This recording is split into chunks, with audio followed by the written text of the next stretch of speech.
나중에 필요한 것만 몇 가지 말씀드리고 문제 같은 거 풀 때 모의고사 같은 거 풀 때 맨날 틀리겠죠. 안 했으니까 괜찮아요. 틀린 문제 체크해놨다가 거기 지문들만 몇 개 확인하고 시험장 가시면 돼요. 올해 합격하신 분 다 그렇게 했어.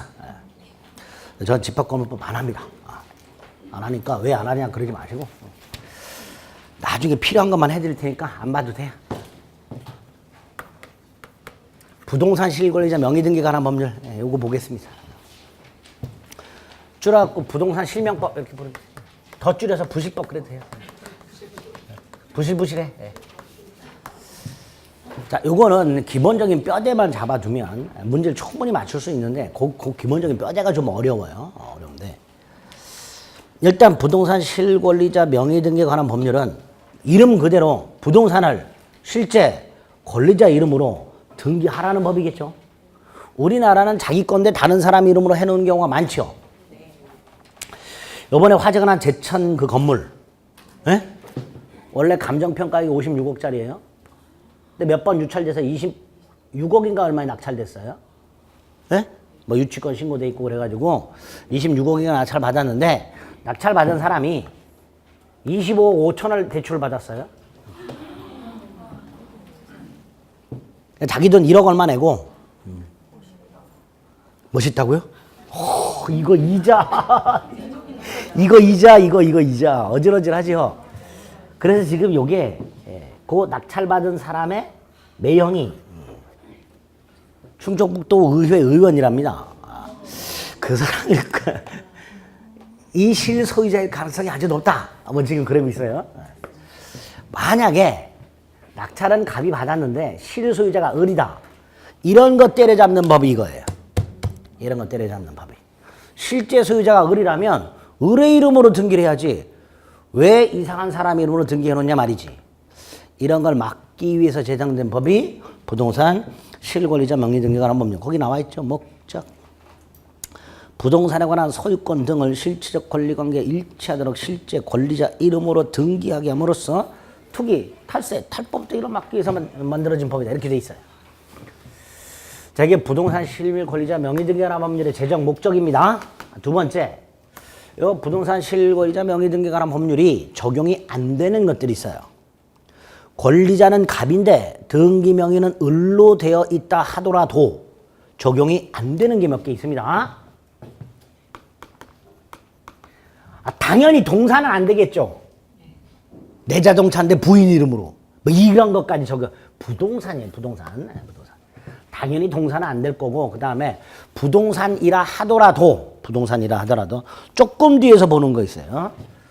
채권자 이름으로 돈을 빌리면서 채권자 이름으로 가등기. 들어보신 적 있죠? 가등기. 못 들어봤나? 들어봤죠? 채권자 이름으로 가등기나 소유권 등기가 되어 있는 경우가 있어요. 요걸 각각 가등기 담보, 양도 담보를 합니다. 채권을 담보할 목적으로 채권자 이름으로 부동산에 대해서 가등기 또는 소유권 등기가 되어 있는 경우. 이럴 때 부실법 적용되지 않습니다.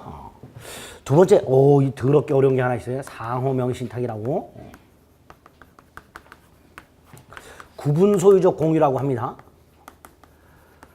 공유도 어렵고 구분소유라는 말도 어려운데 구분소유적 공유는 또 뭐예요?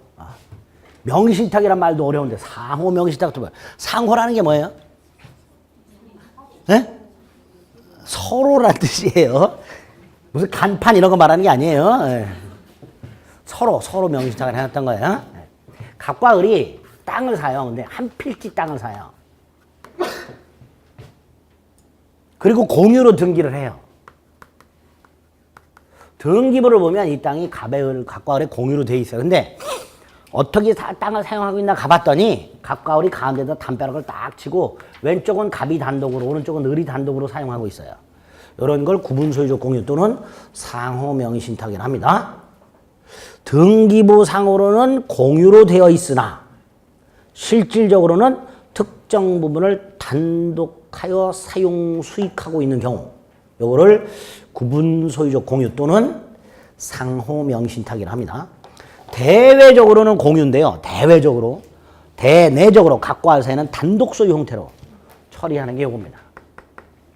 아마 이런 거는 우리 신문에서 땅콩주택이라는 거 들어보신 적 있죠?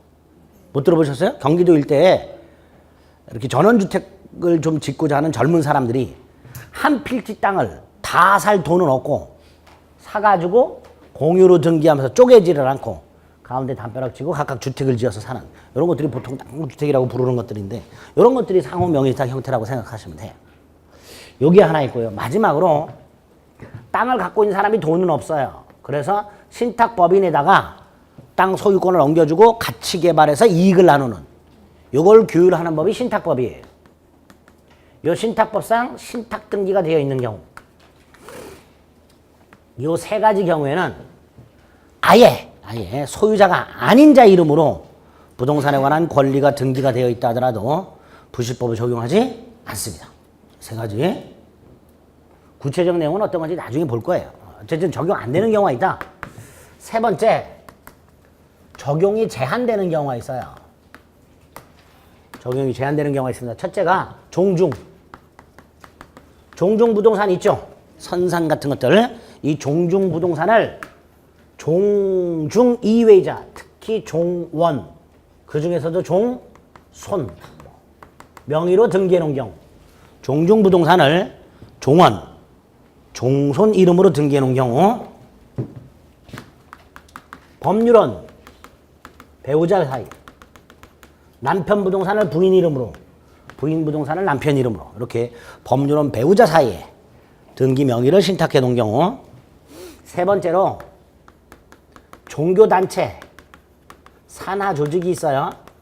예컨대 무슨 절 신도회, 무슨 교회, 장로회, 이런 식으로 그 종교단체가 있는데 그 산하 조직의 부동산을 그 종교단체 명의로 등기해 놓은 경우, 요 세 가지 경우에는 세금을 포탈할 목적, 세금을 떼어먹을 목적, 또는 얘네들이 채무자야. 채무자인데 돈을 안 갚으니까 채권자가 경매를 넣으려고 하겠죠.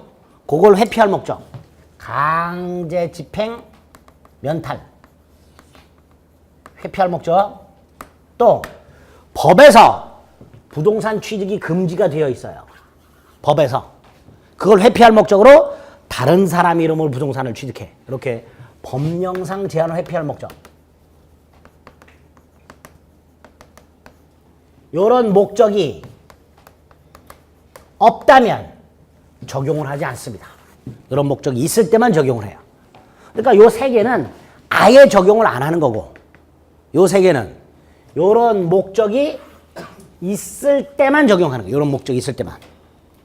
갑소유 부동산을 을의 이름으로 등기를 해놨을 때 적용이 안 되는 경우 3개, 적용이 제한되는 경우 3개.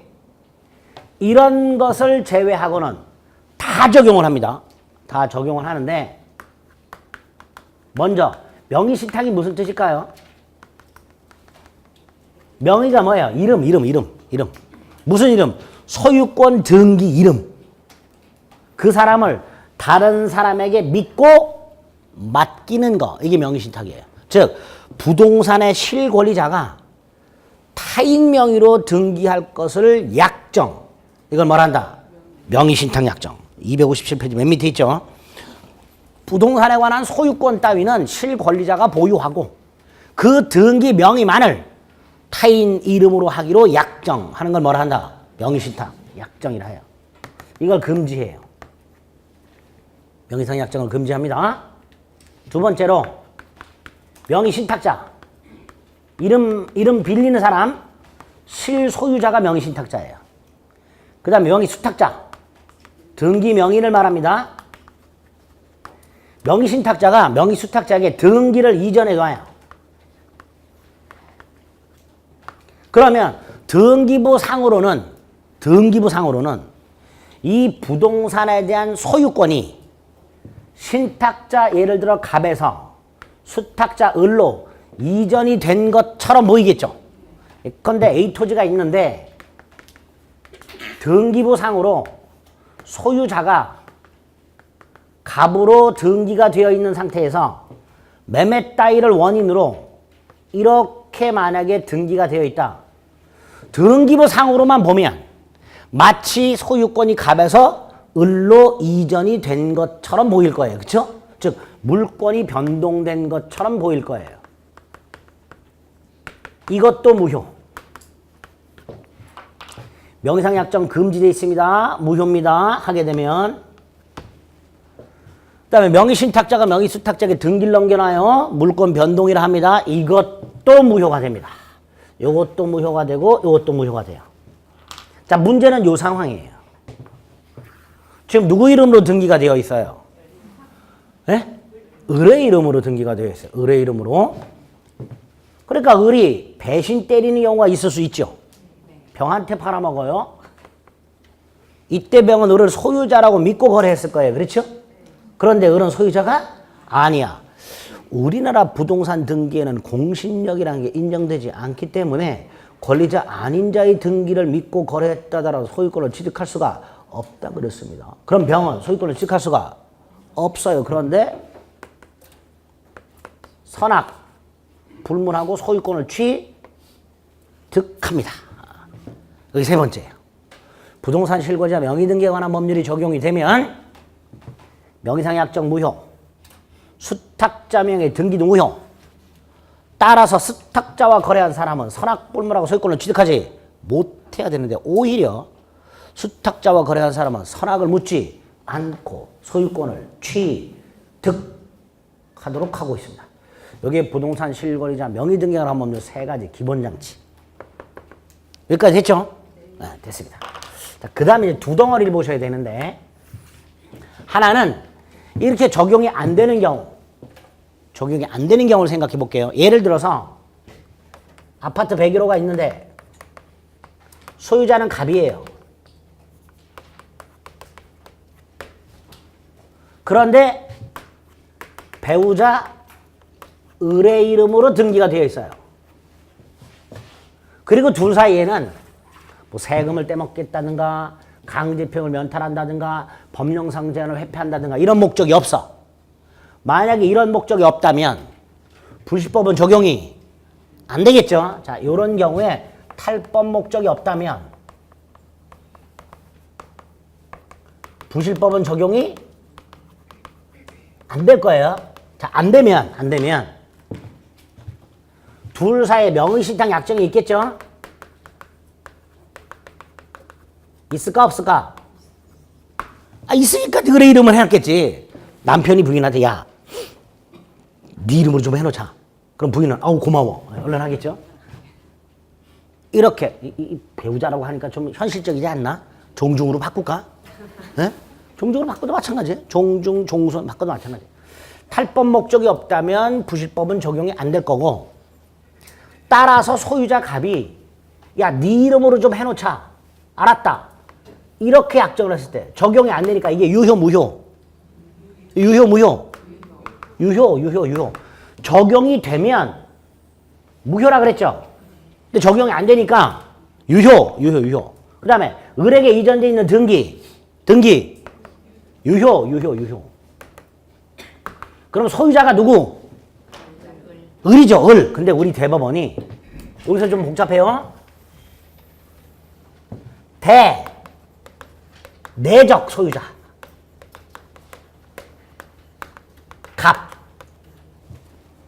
갑을 사이에서는 소유자가 누구? 갑. 갑과 을 사이에는 소유자가 누구? 갑. 그런데 대외적 소유자. 을. 그러니까 을이 팔아먹었어. 병한테. 대외관계, 대내관계. 자, 그림이 이렇게 그려져 있고요. 병은 그림 바깥에 있어요. 대외. 제가 일부러 바깥에 그려서 하도 대내관계, 대관계를 헷갈려서 대내 바깥에. 대외. 그러니까 얘는 누구하고 거래한 거예요? 소유자하고. 선악. 불문하고 소유권. 부동산 실권리자 명의등기에 관한 법률이 시행이 되기 전이에요, 이게. 이 법이 만들어지기 전에 우리 대법원이 이렇게 판단했었어요. 종중재산이든 뭐든. 명의상 약정은 유효고, 등기도 유효고, 대내적 소유자는 갑이고, 대외적 소유자는 을이고, 따라서 을과 거래한 제3자는 선, 악, 불문하고 소유권을 취득한다. 이게 우리 대법원 태도였어요. 그런데 이 법을 딱 만들어서 적용을 빡 했더니 등기 무효가 돼버리고 을과 거래한 제3자는 선악 불문하고 소유권을 취득하지 못한다는 문제가 생겨버렸어요. 그렇죠? 갑과 을을 때려잡으려고 법을 만들었는데 누가 죽어나봤죠? 병이 죽게 생겼어. 그래서 안 되겠다. 병은 선악 불문하고 소유권을 취득한다라는 특별 규정을 두게 돼요. 갑과 을을 때려잡으려고 만든 법인데 오히려 병이 죽어나 자빠져. 그래서 안 되겠다. 그래서 병은 선악 불문하고 소유권을 취득한다라는 조문을 두게 됩니다. 저거 이해되셨죠? 네, 여기 이제 적용이 안 될 때, 그 다음에 대내적 소유자는 누구라 그랬어요? 갑. 만약에 이 아파트에 정이라는 자가 침해를 하고 있어. 우리 물건이 침해가 되면 물권이 침해가 된다 그랬어요. 그럼 물권적 청구권 행사할 수 있다 그랬죠? 네? 자, 이때 갑 침해 제거 청구할 수 있다 없다 정에게. 갑 정에게 침해 제거 청구할 수 있다 없다? 없겠죠? 정이 침해한다는 건 대내관계 대외관계. 대외관계 바깥에 있어요. 바깥에 그려놨어. 네, 대외관계. 그러니까 대외적 소유자는 누구예요?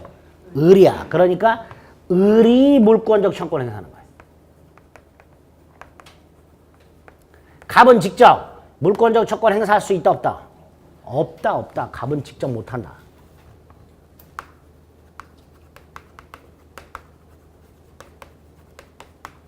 갑은 직접 안 돼요. 제3자가 물건을 침해한다는 건 대외관계고 대외적으로는 소유자가 수탁자이기 때문에 수탁자가 물권적 청구권을 행사해야지 신탁자가 물권적 청구권을 직접 행사할 수는 없습니다. 이런 것들이 부실법이 적용이 되지 않았을 때 기본적인 효과예요. 작년에 이게 나왔었어요. 머릿속에 좀 넣으셔야 돼요. 기본이 되니까 안 어렵죠? 네? 안 어려워. 네. 이건 좀 이따 보고 이거 종중 법률론 배우자 이런 경우에 이런 목적이 없다면 법이 적용 안 되고 적용이 안 되면 이름 빌리는 약정 유효하고 수탁자 등기 유효하고 따라서 수탁자와 거래한 사람 대외관계이기 때문에 선악불문하고 소유권 취득하고 침해되었을 때 역시 대외관계니까 수탁자가 직접 물권적 청구권 행사하고 이렇게 되겠죠. 반면에 둘 사이에는 누가 소유자? 갑이 소유자. 둘 사이에는 갑이 소유자. 그러니까 갑은 자기 이름으로 등기를 회복하고 싶어. 그럼 을에게 등기 말소하라. 청구할 수 있겠죠? 갑은 갑과 을 사이에는 소유자가 누구라고요? 갑이야. 갑. 그러니까 갑은 을을 상대로 말소 등기 따위를 청구할 수 있다. 이렇게 됩니다. 여기 한 세트. 어렵지 않죠? 크게 어렵지 않아요. 이런 거. 그 다음에 이제 적용이 됐을 때 문제. 적용이 됐을 때가 세 가지 경우가 나와요. 세 가지. 명의신탁 적용이 됐을 때 명의신탁 유형이 세 가지가 나옵니다. 첫째가 이자간 명의신탁이라고. 지금 이런 경우 아파트가 101호 소유자가 갑인데 을하고 명의신탁 약정을 하고 을에게 등기를 넘겨놨다. 이렇게. 소유자 갑이 신탁자고 을이 수탁자고. 그런데 이 둘 사이에는 뭐 이런 관계도 없고 설령 이런 관계가 있다 하더라도 탈법 목적이 있고 그럼 그때는 부실법이 적용되고 되니까 약정 무효고 등기 무효고. 왼쪽하고 다르죠? 약정도 무효, 등기도 무효. 이렇게 돼요. 다만 을과 거래한 병은 선, 악, 불문하고 소유권을 취득한다. 이렇게 돼요. 그러니까 왼쪽하고 차이가 약정 무효냐, 등기 무효냐. 요게 달라져요. 여기에서 법률관계가 빠져나와요. 몇 개가. 요거 나중에 보셔야 돼. 이자가 명의신탁. 네? 둘 사이 명의신탁이에요. 두 번째가 삼자간 명의신탁이라고 두 가지 형태가 있습니다. 중간생략형 명의신탁이 있어요.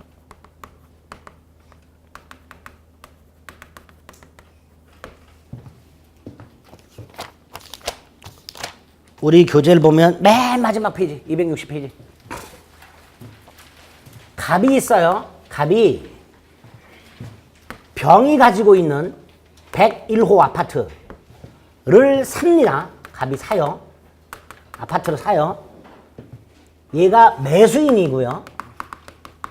얘가 매도인이에요. 현재 소유자는 병입니다. 그런데 갑이 병으로부터 아파트를 삽니다. 사고 등기를 자기 이름으로 넘겨받아야 되죠. 갑이 등기를 자기의 이름으로 넘겨받고 그 다음에 을하고 을의 이름을 빌리기로 약속을 하고 병으로부터 등기를 넘겨받아서 을에게 등기를 넘겨주면 이걸로 가요. 이걸로 가겠죠? 네? 그런데 이 경우에 갑이 직접 자기 이름으로 등기를 하지 않고 병에게 부탁을 해서 병에서 을로 직접 등기가 넘어가. 이걸 삼자간 명의신탁, 중간생략형 명의신탁이라고 해요. 자, 이때 갑이 이름을 빌린 사람이죠. 이름 빌린 사람은 뭐라 그랬어요? 신탁자. 이름 빌려준 사람. 근데 누가 매수인? 신탁자가 매수인. 신탁자가 매수인. 이게 중간생략형 명의신탁이에요. 누가 매수인이냐고요? 신탁자. 갑하고 병이 매매를 해요. 계약은. 등기만 누구 이름으로? 을의 이름으로. 등기가 을에게 넘어가려면 계약서에는 갑하고 병이라고 써있지 않고 을하고 병이라고 써있어야 되잖아요. 맞아요. 그럼 매수인은 을 아닌가요? 아니야. 이름만 을이 돼 있어. 이름만. 매수인은 누구? 갑. 신탁자. 이걸 중간생략형 명의신탁이라고 해요. 이때 당연히 부실법이 적용되겠죠. 약정, 유효, 무효, 등기, 유효, 무효. 소유자 누구? 그럼 이 상태에서 소유자 누구? 잘 생각하세요. 이게 잘 생각하셔야 돼. 이 처음부터 뿌리를 막아야 돼, 이 머리에. 소유자 누구? 병. 왜 늘? 새로운 학설, 네. 잘 보세요. 약정 무효라 그랬어요. 등기 무효라 그랬어요. 등기가 누구한테서 누구로 막바로 넘어갔어요. 근데 무효죠. 소유자는 누구? 얘가 소유자예요, 여전히. 잊지 마세요. 갑은 왜 소유자가 아닙니까? 등기한 적이 없어. 갑은 등기한 적이 없어요. 예? 요 경우에는 갑이 소유자예요.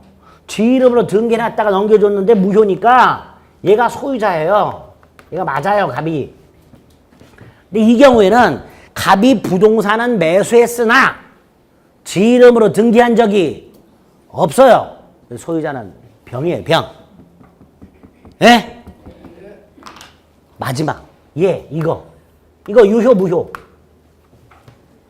매매는 유효일까요, 무효일까요? 이건 유효겠지, 당연히. 이것까지 무효로 한다는 규정은 없어요.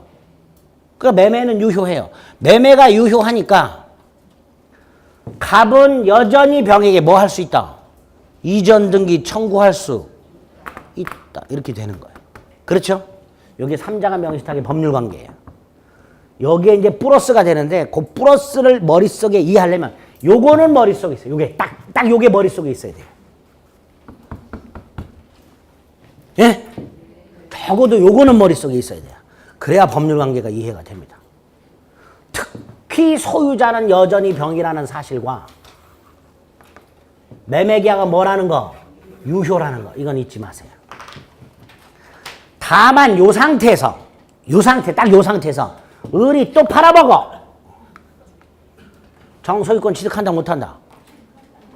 정, 선악불문하고 소유권 취득한다. 다시 한번 수탁자와 거래한 사람은 선악불문하고 소유권 취득한다. 이게 중간생략형 명의신탁이에요. 됐죠? 딱 요 정도는 머릿속에 있어야 돼요. 요 정도. 1년 내내 말씀드리는데 이것조차 머리에 안 넣으세요. 그리고 부실법이 어렵대. 맨날 틀린대. 이거 머리에 안 넣고. 처음부터 머리에 넣으세요. 이해? 뭔 이해? 너 사진 찍지 머리에 그냥 팍! 그래야 문제를 풀지. 그렇죠? 이해는 다 됐어요. 이건 무효라 그랬고 부실법에서 이건 무효라 그랬고 병에서 을로 등기가 무효니까 소유권은 여전히 누구한테 있고 병한테 있고 매매는 별다른 무효 사유가 없으니까 매매계약은 여전히 유효하고 수탁자와 거래한 사람은 부실법에서 선, 악, 불문하고 소유권 취득한다 그랬으니까 뭐 이해 못할 거 없지요. 다 넣으면 돼요. 세 번째 유형이 위임형 명의신탁이라고 계약 명의신탁이라고 부르는 게 있어요.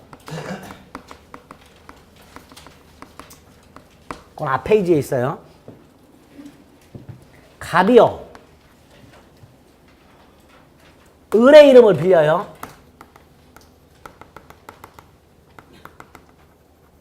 이름 빌리는 갑이 신탁자. 이름을 빌려주는 을이 수탁자예요. 그런데 여기서 끝나진 않고 갑이 을에게 돈을 줘요. 돈을 건네서 을이 병하고 매매를 해요. 자, 매수인이 누굴까요? 매수인이 누굴까요? 을입니다. 대리하고 착각하시면 안 돼요. 갑이 을에게 돈을 주면서 부동산을 사와라. 여기까지는 대리하고 똑같아. 그런데 갑이 을한테 네 이름으로 사. 나는 숨어 있을 거야. 이게 이거예요. 즉 신탁자는 자금을 제공하되 거래 전면에 등장하지 않고 수탁자 뒤에 숨어있는 형태예요. 그러니까 대외적으로는 매수인이 누구로 보여? 을로 보여. 그러니까 을은 마치 자기가 매수인인 양 부동산 거래를 해요. 아까 저기 제천 밝혀지게 되면 아마 딱 요 형태가 될 거예요. 혹시라도 그게 진짜라면 충청북도 의회의원이 처남에게 돈을 줘서 처남이 자기의 이름으로 경락. 이런 것들이 계약명의 신탁입니다.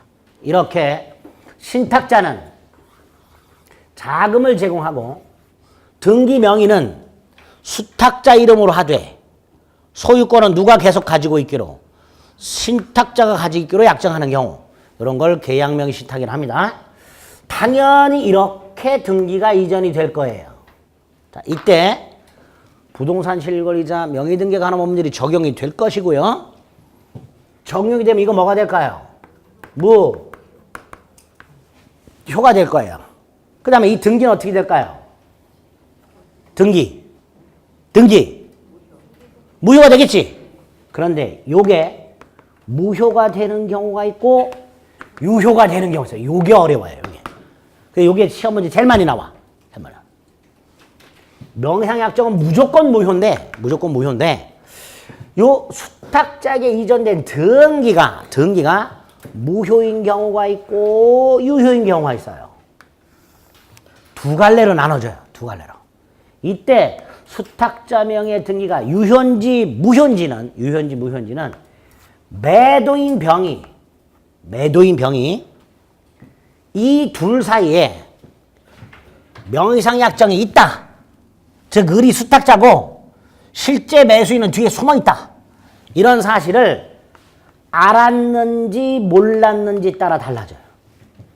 병의 선악에 따라서 을 등기의 유무효가 달라져요. 그 다음에 을과 병 사이의 매매도 달라져요. 요 경우에는 매매도 무효예요. 을병 매매도 무효입니다. 그러나 요 경우에는 매매가 유효해요. 그래서 소유자도 달라져요. 딱 요 상황에서 을에게 등기까지 되어 있는 상황에서 소유자도 달라져요. 위에 거는 소유자가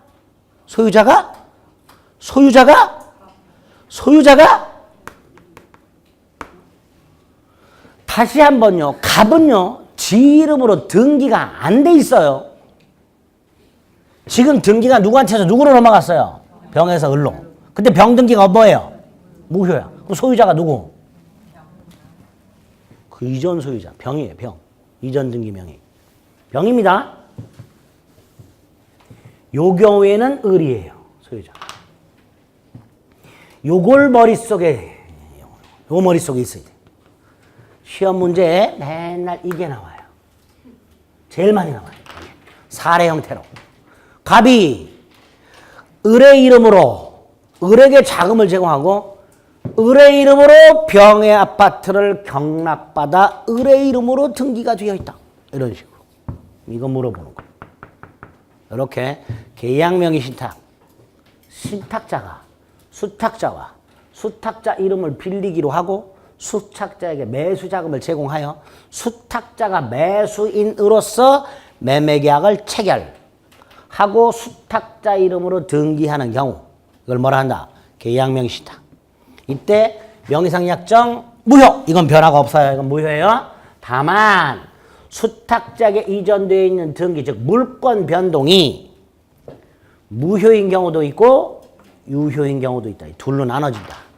이 수탁자명의 등기 무효 유효가 매도인의 선악에 따라 달라지고 그에 따라 수탁자와 매도인 사이의 매매계약의 효력도 달라지고 그에 따라서 부동산의 소유자도 달라진다. 그리고 여기 똑같아요. 이 상태에서 을이 정에게 팔아먹으면 정은 선, 악, 불문하고 소유권 이렇게 돼요. 이게 계약명의 신탁의 법률관계예요. 적어도 요거하고 요거는 지금 머릿속에 암기를 하셔야 돼요. 부실법 문제를 푸시려면 맞추고 싶으면 적어도 입문과정이긴 하나 요 두 가지는 머릿속에 이해가 되든 안 되든 들어 있어야만 됩니다. 그래야 여기에 새끼 쳐가지고 부실법 문제를 해결할 수 있게 됩니다. 아시겠죠? 그 다음에 이제 책은 덮고 듣기만 하세요. 하나. 가등기 담보 등에 관한 법률. 요거만 하고 대망의 종강을 하겠습니다.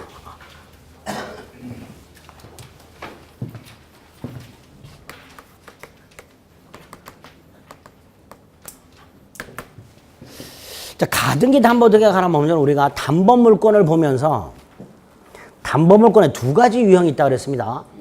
민법에 있는 전형 담보물권인 유치권, 질권, 저당권과 가등기 담보법에서 규율하고 있는 비전형 담보물권, 가등기 담보권, 양도 담보권, 매도 담보권 세 가지가 있다고 그랬어요. 갑이요 101호 아파트를 담보로 을로부터 돈을 빌려요. 1억을. 이때 을이 101호를 담보로 요구했고 갑이 101호를 담보로 제공했을 때 민법에서는 을의 이름으로 저당권이나 근 저당권 등기를 하면 돼요. 이게 민법에 있는 담보물권이에요.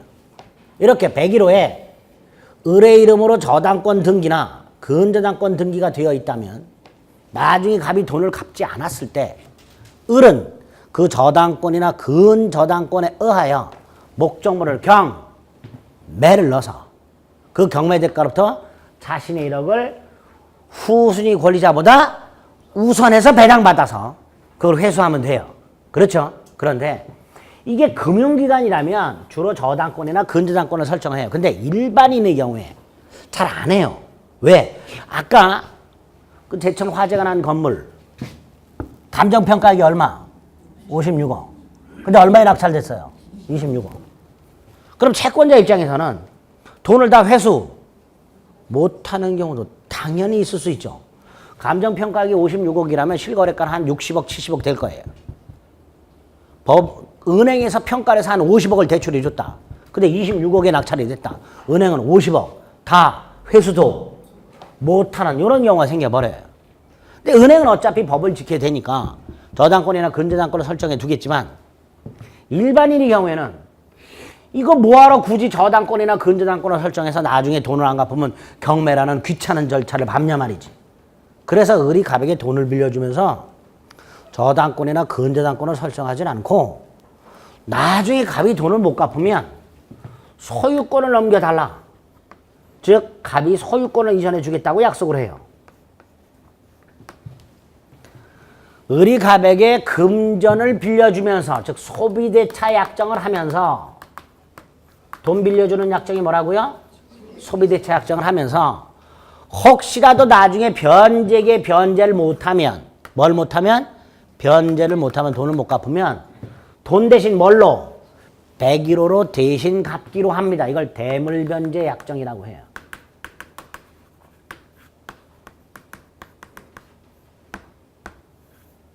대물변제 예약을 해요.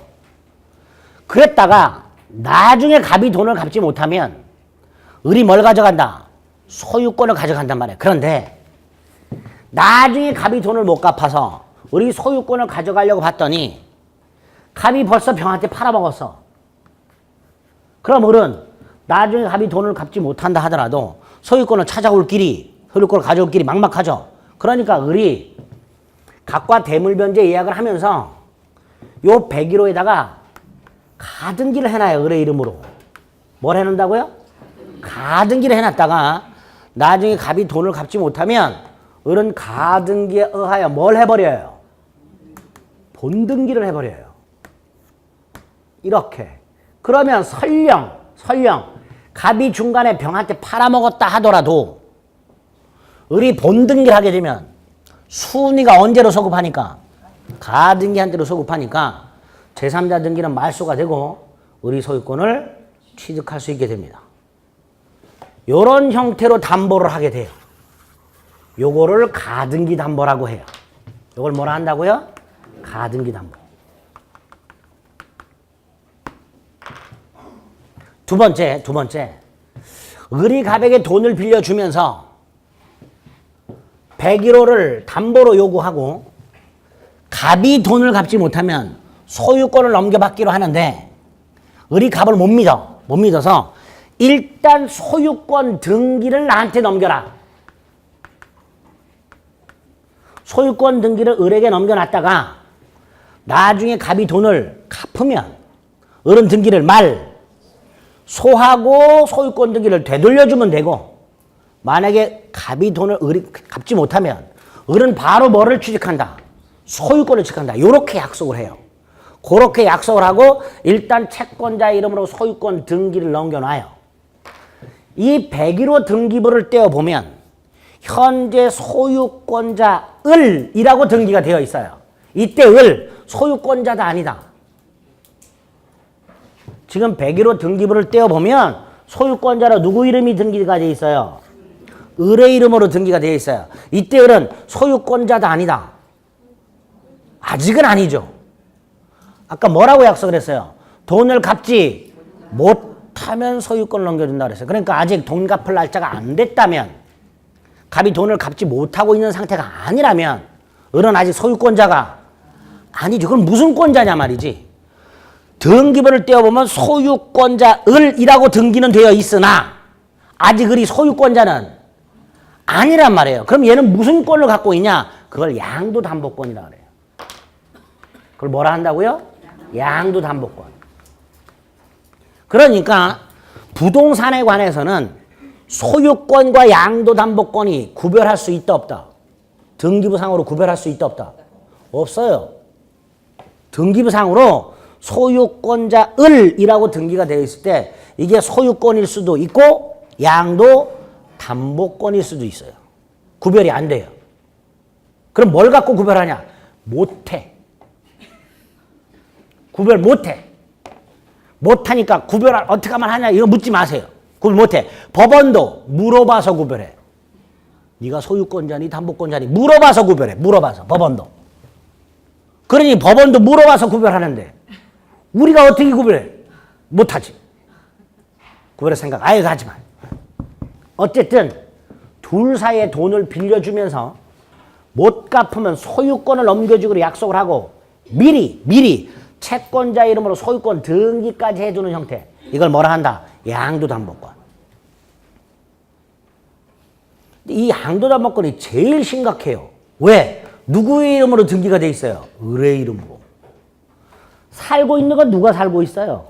갑이 살고 있어요. 저당권하고 똑같아요. 을은 가등기만 되어 있거나 소유권 등기만 되어 있지 살고 있는 건 갑이 살고 있어요. 그런데 요 경우에 을이 소유권자로 등기가 되어 있기 때문에 을이 마음만 먹으면 자기 거라고 속이고 팔아먹는 게 가능해져요.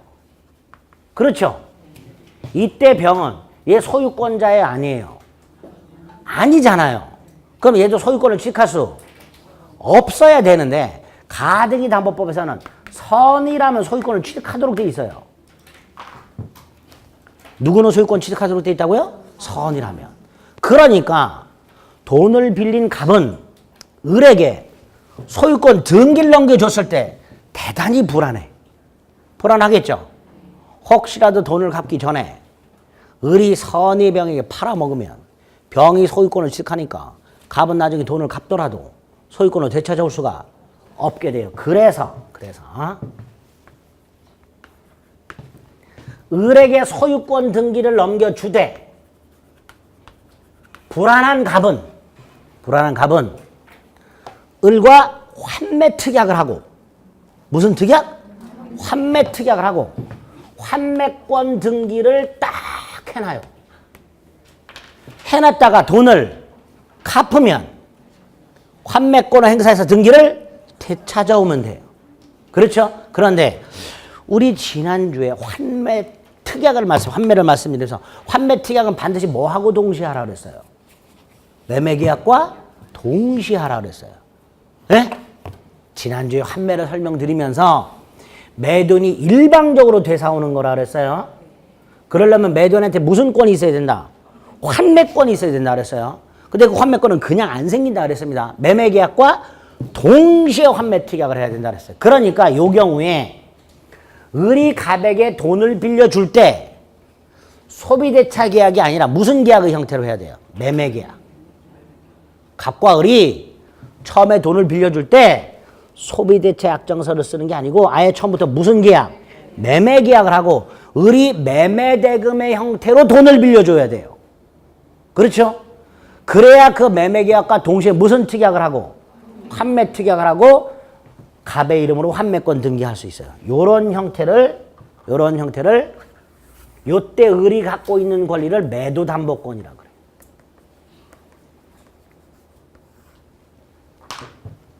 자, 이런 식으로 법에서 민법에서 마련된 저당권이나 근저당권을 활용하지 않고 나중에 변제를 하지 못하면 담보물의 소유권을 넘겨주기로 약속을 하면서 이때 채권자 입장에서는 뭔가 확실한 게 필요하죠. 갑이 돈을 못 갚았을 때 확실하게 소유권을 취득할 수 있는 장치가 필요해요. 그래서 채권자 이름으로 무슨 등기? 가등기나 또는 무슨 등기? 소유권 등기를 하게 되고 나중에 갑이 변제를 못하면 채권자가 소유권을 취득하는 이런 형태를 비전형 담보라 하고 그 비전형 담보에 세 가지 형태가 있다. 가등기 담보, 양도 담보, 매도 담보. 그런데 1억을 빌려주는데 그 빌려주면서 돈을 못 갚으면 101호로 대신 갚기로 요 예약을 할 당시에 이 아파트가 9천만 원짜리야. 근데 을은 얼마를 빌려줘요? 1억을. 그럼 나중에 설령 혹시 갑이 돈을 못 갚는다 하더라도 을은 9천만 원짜리 101호 소유권을 가져가죠. 을이 폭리를 취해요? 안 해요? 안 해요. 폭리를 취하질 않아. 그런데 만약에 1억을 빌려주는데 101호가 3억이야. 그럼 나중에 갑이 돈을 못 갚으면 을은 1억 빌려주고 얼마짜리 가져가요? 3억짜리를 가져가요. 실제로 이런 경우가 태반이야. 이런 경우가. 즉 을이 나중에 갑이 돈을 갚지 못하면 폭리를 취해요. 폭리. 이런 계약 형태의 경우에 채권자가 나중에 뭘 취한다? 폭리를 취하는 경우가 대단히 많더라. 그래서 안 되겠다. 그걸 규제할 목적으로 뭘 만들어놨다? 가등기 담보 등에 관한 법률을 만든 거예요. 그래서 가등기 담보 등에 관한 법률에서는 첫째가 중요한 게 이 가등기 담보법이 적용되기 위한 요건 또는 범위예요. 지금 말씀드린 걸 적용해 보겠습니다. 첫째가 일단 돈을 빌려줘야 되지요. 그렇죠? 두 번째로 물건으로 대신 갚기로 약속을 해야 돼요. 세 번째로 채권자 이름으로 가등기나 소유권 등기가 되어 있어야 되는데 만약에 이 가격이 9천만 원짜리라면 을은 폭리를 취할 가능성이 없으니까 굳이 법이 개입할 이유가 없어요. 이 폭리를 취할 가능성이 있어야 돼. 그래서 요 예약을 할 당시에 목적물의 가액이 3억, 빌려준 돈과 변제기까지 이자를 합한 액수, 이걸 초과하고 있어야 돼요. 그래야 가등기 담보 등에 관한 법률이 적용이 됩니다. 그리고 네 번째가 요거예요. 채권자 이름으로 가등기나 소유권 등기가 되어 있을 것. 자, 오늘 가등기 담보 등에 관한 법률이 적용이 되기 위한 요건 4개를 머릿속에 넣습니다. 예? 4개 있죠? 눈 감아. 지금 머릿속에 넣어. 돈을 빌려줘야 돼. 그러니까 무슨 물품 대금 이런 거 안 돼. 빌려준 돈이야. 빌려준 돈. 두 번째, 돈을 못 갚으면 나중에 물건으로 대신 갚기로 하는 약속이 있어야 돼. 세 번째로 폭리를 방지해야 되니까 그 약속할 당시에 목적물의 가액이 빌려준 돈과 이자 합을 초과하고 있어야 돼. 네 번째로 채권자 이름으로 가등기나 소유권 등기가 되어 있어야 돼. 그래야 가등기 담보 등에 관한 법률이 적용이 돼요. 그러니까 물품 대금이나 유류 대금을 담보할 목적 가등기 담보법 적용 안 돼. 예약 당시 목적물 가격이 9천만 원 가등기 담보법 적용 안 돼. 채권자 이름으로 가등기나 소유권 등기가 되어 있어야 돼. 따라서 고려청자 돼 안 돼? 안 돼. 고려청자도 우리 문제에 나왔어요. 다음 중 가등기 담보 등에 관한 법률이 적용되는 것은 하나가 이 답이겠죠? 아닌 것 중에 하나가 이 3천만 원을 빌려주면서 1억짜리 고려청자를 양도담보로 제공한 경우 적용돼야 안 돼요? 안 돼. 왜 안 돼? 가등기나 소유권 등기가 불가해. 고려청자는. 그렇죠? 이런 데서 문제가 나올 수 있어요. 그래서 가등기 담보법은 가등기 담보법의 적용 요건이라든가 적용 범위를 먼저 물어보는 유형이 한 30% 정도 돼요. 우리 기출문제 분석을 해보면 그거 풀기 위해서 이거 머릿속에 꼭 알고 계셔야 돼요. 두 번째로 이 가등기 담보 등에 관한 법률이 적용이 되었을 때 중요한 게 나중에 갑이 돈을 갚으면 을은 가등기나 소유권 등기를 말소시키고 갑은 등기 명의를 되찾아가면 돼요. 그렇죠? 근데 만약에 갑이 돈을 갚지 못했을 때 가등기 담보권을 가지고 있는 자가 이걸 실행하는 방법이 뭐냐? 즉 갑이 변제를 못했을 때 을이 갑에게 빌려준 1억을 회수하는 방법이 뭐냐? 가등기 담보권이라는 권리를 실행을 하는 방법이 뭐냐? 두 가지가 있어요. 하나가 저당권자하고 똑같이 임의경매 넣을 수 있어요. 뭐 넣을 수 있다고요? 임의경매 가능해요. 근데 임의경매 안 하려고 가등기 한 거죠. 경매 절차로 안 가려고 가등기를 한 거예요. 그러니까 임의경매를 할 수는 있으나 권리는 있으나 이것 말고 이 두 번째 게 중요해요. 나중에 변제기에 갑이 돈을 갚지 않으면 소유권을 누가 가져가요? 을이 가져가요. 즉 소유권을 을에게 귀속시켜요. 소유권을 채권자 을에게 귀속시켜요. 자, 1억을 빌려줬고 3억짜리를 가져가요. 차액이 얼마예요? 2억이죠. 이거 을이 2억 폭리 취하면 돼요? 안 돼요? 안 돼요. 그 차액만큼을 청산 또는 정산해 줘줘요. 을이 나중에 갑이 변제를 하지 못하면 소유권을 을이 가져가면서 그 차액을 뭐 한다? 청산. 요걸 귀속 청산 절차를 합니다. 요게 가등기 담보법 핵심이에요. 70% 정도를 여기서 물어봐요. 귀속 청산 절차를 물어봅니다. 오늘 그 절차 기본적인 뼈대를 세웁니다. 그것만 세울 거예요. 세부적인 거 하면 머리 깨져요. 첫째, 귀속청산 절차. 변제기가 일단 돼야 돼요. 돈 갚을 날짜가 돼야 돼. 이때 갑이 돈을 갚으면 아무 문제가 없죠. 갑이 돈을 갚지 않아. 그럼 을은 언제까지 기다릴 수는 없지요. 을이 갑에게 나 더 이상은 못 기다리겠다. 가등기 담보권을 실행하겠다라고 통지를 해요. 을이 갑에게 실행을 통지합니다. 자, 변제기 후 언제까지 해야 되나 그런 제한은 없어요. 무슨 방법으로 해야 되는가 그런 것도 제한이 없어요. 서면으로 해도 되고 구두로 해도 됩니다. 어쨌든 변제기가 지난 후에 언제든지 가등기 담보권자는 그 가등기 담보권을 실행하겠다라고 통지합니다. 통지하고 이 통지가 채무자 등에게 도달한 날부터 2달을 기다려줘요. 얼마를 기다려준다고요? 2달. 이걸 청산기간이라 합니다. 그런데 2달을 기다렸음에도 불구하고 갑이 돈을 갚지 않으면 그 청산기간이 경과한 후에 가등기 담보권자 을은 빌려준 건 1억, 목적물 가액은 3억, 차액이 얼마? 2억. 이걸 청산금이라고 해요. 청산금을 지급을 하고 가등기 담보권자는 뭘 해야 돼요? 본등기 해야 돼요. 청산금을 지급하고 본등기함으로써 뭘 취득? 소유권을 취득. 반면에 양도담보권자나 매도담보권자는 이미 채권자 이름으로 무슨 등기가 되어 있어요? 소유권 등기가 되어 있죠. 그러니까 청산금을 지급하면 따로 본등기할 필요 없이 소유권을 취득. 이게 귀속청산 절차의 가장 심플한 절차예요. 요거는 머릿속에 있어야 돼. 요게 머릿속에 있어야 나중에 실행 통제 관련된 거 언제 하나, 언제까지 하나, 어떤 방법으로 하나, 누구한테 하나, 무엇을 하나.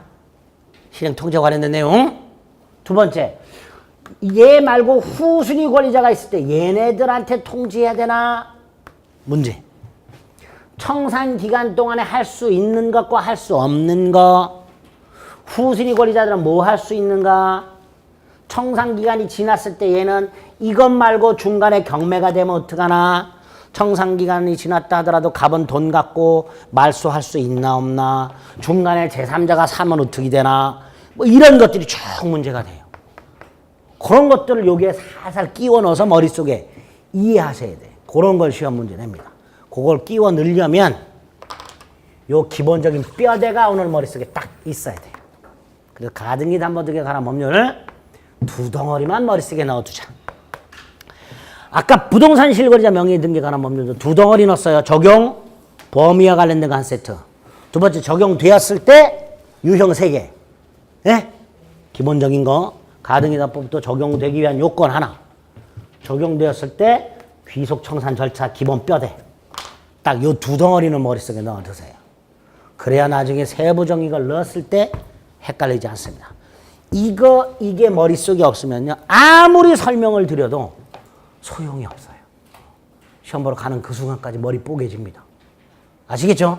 정확하게 오늘 입문 과정이긴 조금 어려워요. 입문 과정에서 하기는 조금 어려워. 근데 진도가 너무 빨라서 원래 안 하려고 했는데 설명을 드린 거니까 주임법과 상임법만 하려고 했었는데 이건 2개까지 추가해서 말씀을 드렸으니까 기본적인 뼈대만 하는 머릿속에 좀 넣어주세요. 아시겠죠? 네, 여기까지. 집합 건물을 빼고는 다 기본적인 내용들은 설명을 드렸습니다. 다음 주에는 이제 새로 시작을 하면서 기본서가 나올 텐데 기본서를 받았다 해서 책을 읽는다거나 제발 좀 그러지 마시고 우리 11, 12월 달에 했던 것들 하루 3시간씩 8주에 했으니까 24개예요. 그렇죠? 다음 주까지 7일 동안 하루에 3개 내지 4개를 들으면 주말에 한 5개 정도 몰아서 들으면 다음 주 기간할 때까지 한 번은 들으실 수 있어요. 그렇죠? 왜 웃으실까? 지금까지 복습을 안 하셨으니까. 했어요? 지금까지 줄기차게 복습하신 분. 몇 분 안 돼, 몇 분 안 돼. 기계가 두세 분이야. 몰라. 그래도 해도 몰라. 그래서 발상의 전환이 있다 그랬죠. 해도 모르는 거 아예 하지 말자. 뭐 이렇게. 그러지 말고 하는 분과 안 하는 분은 모른다는 점에서는 차이가 없으나 나중에 7, 8개월 지나면 완전히 차이가 나요. 그러니까 다음 주에 새로 시작하기 전에 11, 10월 달 강의를 뭐 다 들으면 좋고 설령 다 못 듣더라도 꾸준히 좀 한번 들어보시고 오시면 좀 좋습니다. 아시겠죠? 꼭 좀 부탁드릴게요. 네, 오늘 여기까지 하겠습니다. 수고하셨습니다.